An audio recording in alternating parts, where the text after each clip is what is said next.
sa matuloy na loob ko. Ganun talaga.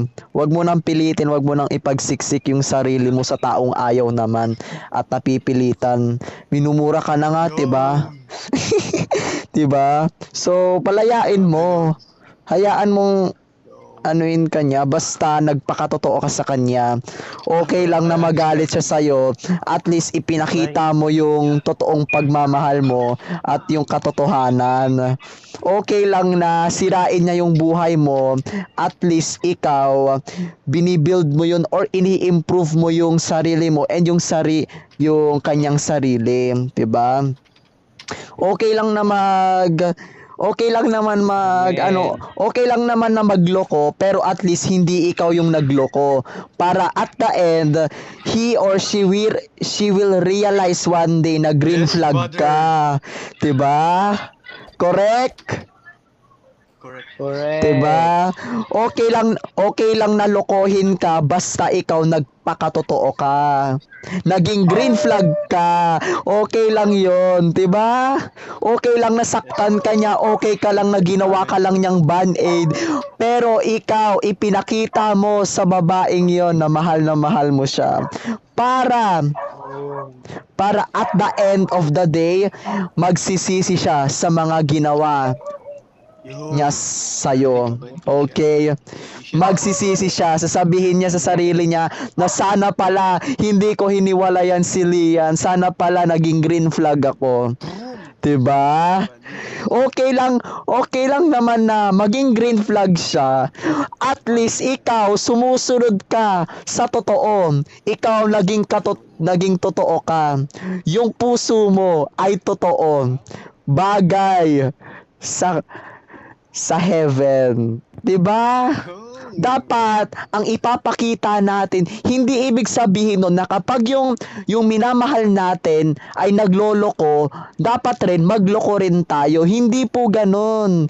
Dapat ikaw, kung gusto mo talagang maging mabait at mapuri or maging green flag or karapat dapat na sabihin na green flag ka, faithful ka at loyal and honest. Ang gagawin mo lang, sumunod ka sa totoo. Mahalin mo siya. Kahit sinasaktan ka niya every day, every night, at least ikaw, ini-improve mo at naging totoo ka. 'Di ba? Okay lang na magloko siya. At least ipinakita mo sa kanya ang totoong pagmamahal. Kung anong ibig sabihin ng pagmamahal. Okay? Yun po ang dapat po natin gawin. Kahit magloko siya sa'yo, okay lang na magloko siya. Pero ikaw, tandaan mo, hindi ibig sabihin nun na magsinungaling ka rin, magloko ka rin. No. Kapag ang isang taong nagloko sa'yo, dapat hindi mo gayahin. Okay? Dapat maging totoo sa tao. Okay? Para maging proud yung mga taong na-observe sa'yo, 'di ba? So you need to be faithful and honest and loyal. Okay? Kaya laging tatandaan na ang isang taong pag nagloko, okay lang. At least pinalaya mo. At least ginawa mo ang lahat. Ipinakita mo sa kanya na totoo ka, na minahal mo siya ng totoo. Para at the end, marirealize niya or magsisisi siya na dapat hindi siya nagloko sa'yo. Okay? Huwag mong ipagsisikan yung sarili mo sa taong ayaw sa'yo. Wala ka naman karapatan, 'di ba? 'Di ba? Hindi naman po to ese. I'm just telling the truth. Okay? Lagi niyong tatandaan, be faithful, have patience, loyal and honest. And faithful po, okay? Yes. Ano to? Advice? Yes. By the way, I am a professional therapist po. Meron na po. Look at my rate.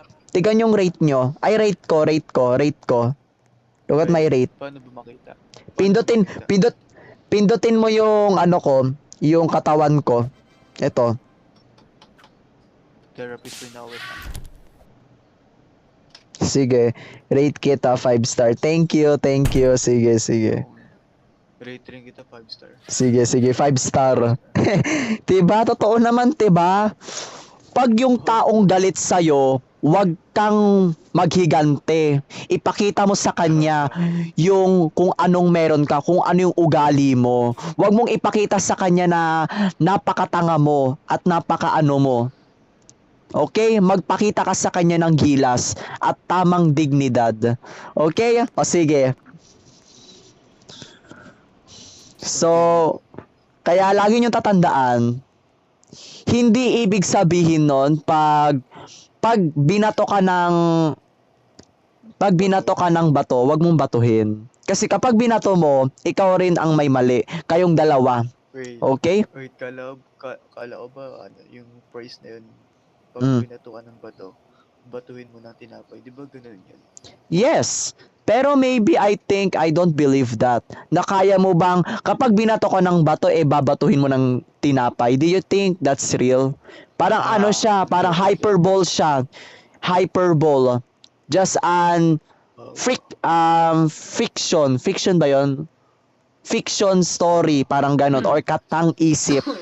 Okay? So, di ba sige. dapat pag binatuan ng bato, batuhin mo na rin ng bato, di ba? Hindi dapat gano'n. Kapag binato ka ng bato, dapat batuhin mo ng katotohanan. Okay? Ay, Batuhin mo na ang katotohanan, 'di ba? Tama, tama, Yeah. tama. tama.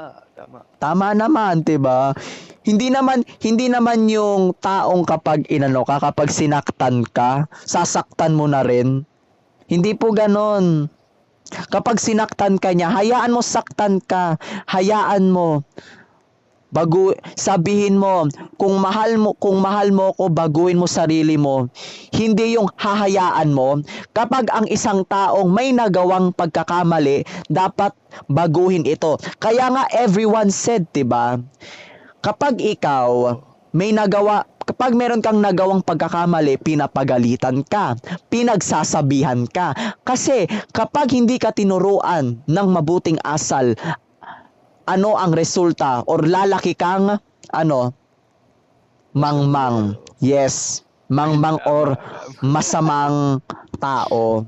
'Di ba? Kaya always remember, okay lang na meron tayong nagawang pagkakamali, pero let's upgrade and let's change. Hindi yung puro sorry po, pero hindi ka nagbabago. Okay, so sino yan?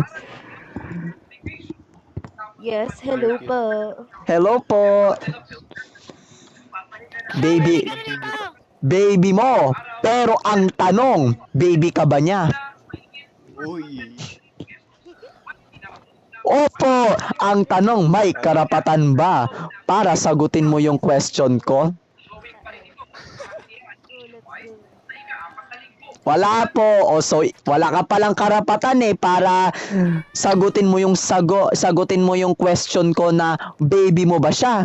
Baby ka ba niya? 'Di ba hindi? O hindi pala wawa naman walang Yes po, baby ko po. baby mo. Wow. Legal kayo or illegal? Kung baby mo siya, pasuso naman. Hoy! Illegal! Parang ano lang, parang alam mo na, okay. So, yun na nga. Anong sorry kuya, nakamute ka? Diba? So, illegal pala kayo. Illegal. So, sige ganito. Kung illegal kayo, may karapatan ka bang mahalin siya? May karapatan ka bang ipagmayabang siya? May karapatan ka bang magselos? May karapatan ka bang magselos? Ba't hindi mo masagot? tameme na. Wala na. Natapos na. Uy, pre, sagutin mo. Aray! Kuya, wag mo ako tirahin! Oo. Okay, so sige Toge, kung ayaw mo baka siguro wala ka nga talagang karapatan. Okay, the main question is manahimik kayong lahat. Alam nyo kas, Okay, so pag ang isang taong tanggap ka, Ingay naman nito. tumahimik ka rin. Tumahimik ka rin. Kung ayaw mong makinig, kung ayaw mong makinig, edi wag kang makinig. Sino bang taong na gustong okay? If you don't want to listen, just get out. Ang dami mo alam, pumunta ka na doon. Oo nga. Pumunta ka dito para Pre, walis ka makigulo. na dito, pre. Kapal naman ang mukha mo. Yes, nakamute yan sa akin eh. Kaya hindi ko marinig yung pinagsasabi nito eh. Oh, i-mute mo na lang. I-mute nyo lang yan. Just mute na lang, mute. Kasi guys, hayaan na lang natin sila, yung mga taong papansin. Kasi po, Tama. actually po, dapat yan dapat yung fino-focus ng government. Kasi why? Yes po, I Kasi, agree. kasi, mas malala sila kaysa sa aso at pusa. Mas may utak pa ang hayop kaysa sa kanila, sa mga taong papansin at mga TANGA. Tama. Diba? Kaya nga, Para sa utak. yes, mas matalino pa ang mga bata kaysa sa mga matatanda, 'di ba? Katulad nito, etong dalawang 'to.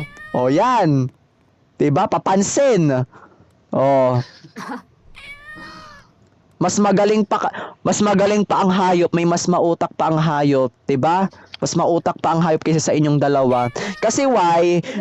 Because umiyak. Hindi ko naririnig eh. Hayaan mo na lang yan. Nakamute yan sa akin. Wala naman akong pake. Sino bang may pake kung ayaw nyong makinig? Kung ayaw nyong makinig, umalis kayo. I-mute mo kami. I-mute nyo ako. Okay? Okay, so sige. Continue.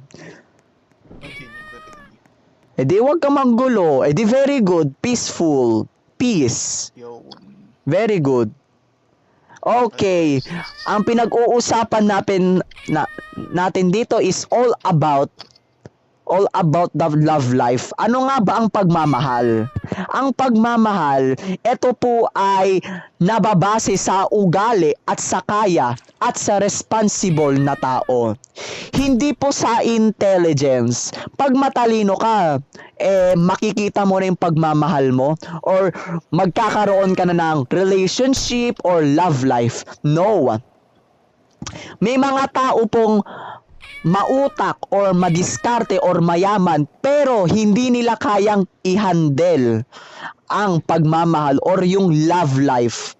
Kaya sa lahat ng mga pasyente ko, I think 75 or 80 plus na po mga pasyente ko, sabi ko, okay lang na tawag ito, parang wala kang pera, basta mautak, may intelligence, may emotional intelligence and social quotes, and mostly the intelligence and the values. Diba? The most important thing is what? Yung tamang dignidad ng puso natin. Kasi kapag wala tayong puso, sino ang tatanggap sa atin? Sino ang magmamahal sa atin? Sino? Wala po. Wala. Wala po. Why? What is the reason bakit walang nagmamahal sa atin? Kasi wala tayong puso at isip. Kaya much better na gamitin ang puso at pupunta sa isip at act of service. Okay? So sige, ganito. Ang pagmamahal po ay hindi po ito hinahanap. Kusa po itong lalapit sa'yo. Hindi naman yung for example, sana Lord, sana po bukas may GF na ako. Tapos kinabukasan may GF ka na. No. Meron pong takes time. Sana meron na. May mga time po, may mga time, process. Hindi yung for example, Lord, sana may jowa na ako bukas, bukas may jowa ka na. Hindi po ganon. There's a due process. There is a due process or step by step or kailangan mong maghintay. 'Di ba? Hindi yung Nagmamadali ka. Kasi kapag nagmamadali ka, hinihila mo yung sarili mo pababa. Kasi nagmamadali ka wala kang pasyensya. You need to have patience pagdating sa love life. And mostly, kapag may love life ka na, pag may jowa ka na, hindi po ibig sabihin nun na parang ganun lang pala yung relationship wala lang, boring lang. Kapag pumasok ka na sa isang relationship, yan. Diyan po papasok ang overthink, problema, at iba pang conflict. Hindi ibig sabihin nun na kapag may jowa ka na, doon ka magkakaroon ng problema. No. There is a challenge. May challenge po. Ang buhay natin ay hindi po puro kasiyahan. Hindi po puro bla bla bla, puro ha ha ha, 'di ba? Oy! Grabe naman 'yan.